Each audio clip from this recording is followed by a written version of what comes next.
I've heard some people refer to these wonderful gumballs as God's curse to humanity. Some of you may fight these in your yard or you've seen them before.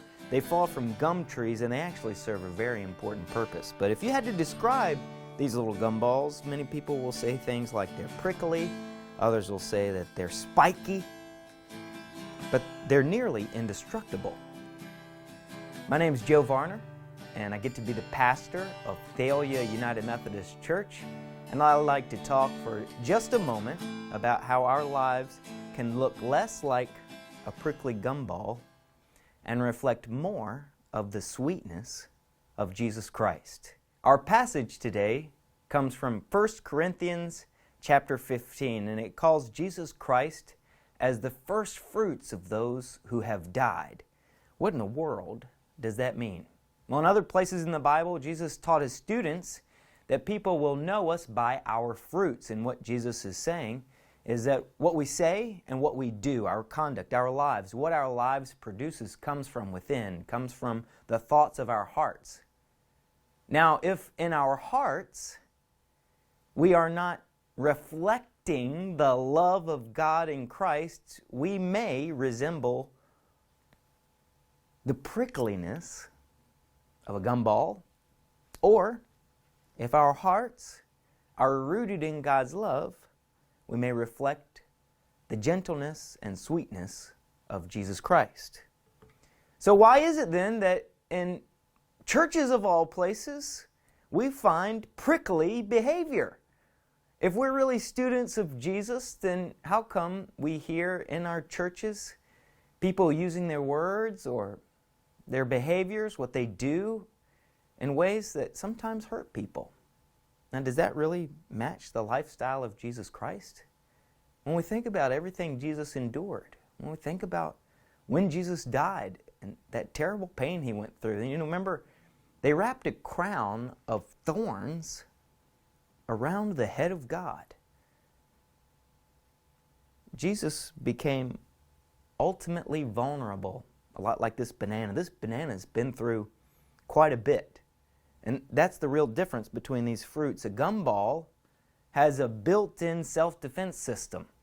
That's why they have such an important role in the environment. They help in the reforestation process.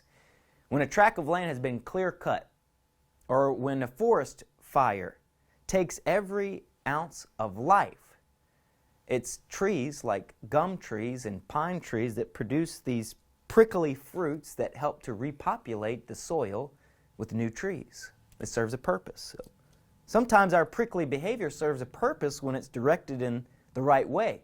For example, when we experience or witness injustice, or we observe these unexplainable forces that sometimes take root in our lives, like evil. There's this thing called evil out there.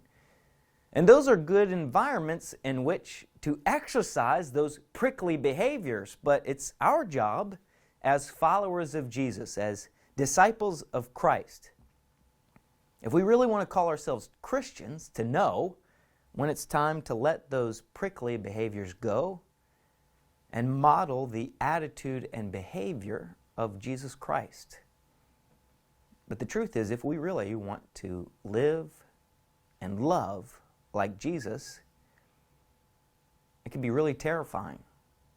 Because if we're really going to live like Jesus, it means that we also must become vulnerable enough to risk being hurt in the same way that Jesus endured the cross. And maybe that's what Jesus means in other places when he says to take up our cross and follow him.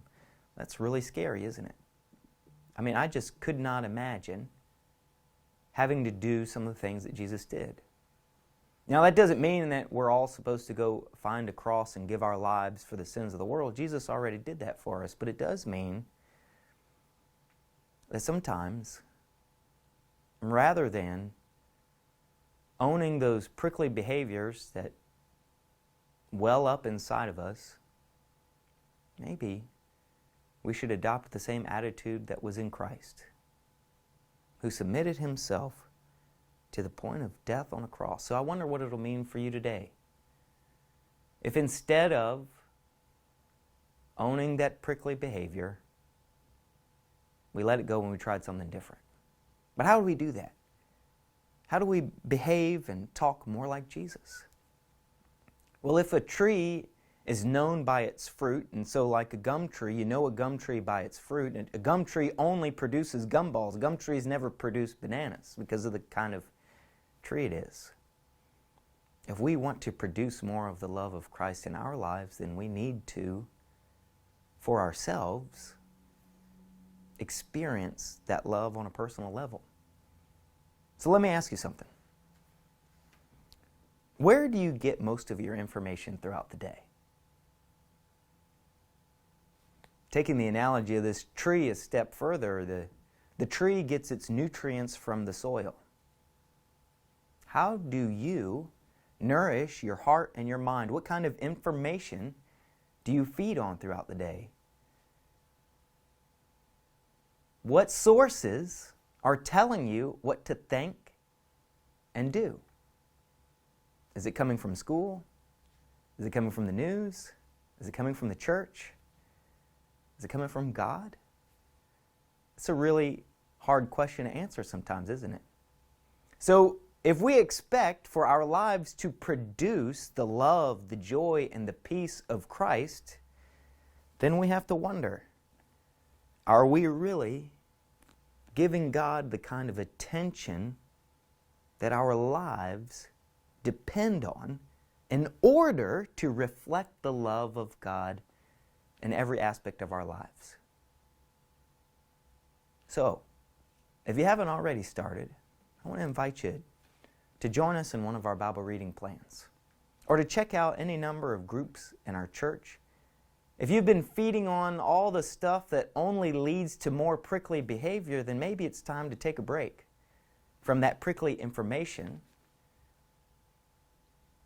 and give your life a chance to be deeply rooted in the love of God by participating in a community that models that kind of behavior. We'd love to hear from you, and if you're looking for that kind of place, we'd love for you to check out Thalia United Methodist Church. Even if not, we would still like to hear back from you. Whether you want to drop a comment, you can send us a message or a question, and we'd be more than happy to get back to you. Again, my name's Joe Varner, and on behalf of the people at Thalia United Methodist Church, we hope that you experience the joy of loving like Jesus. See you next time.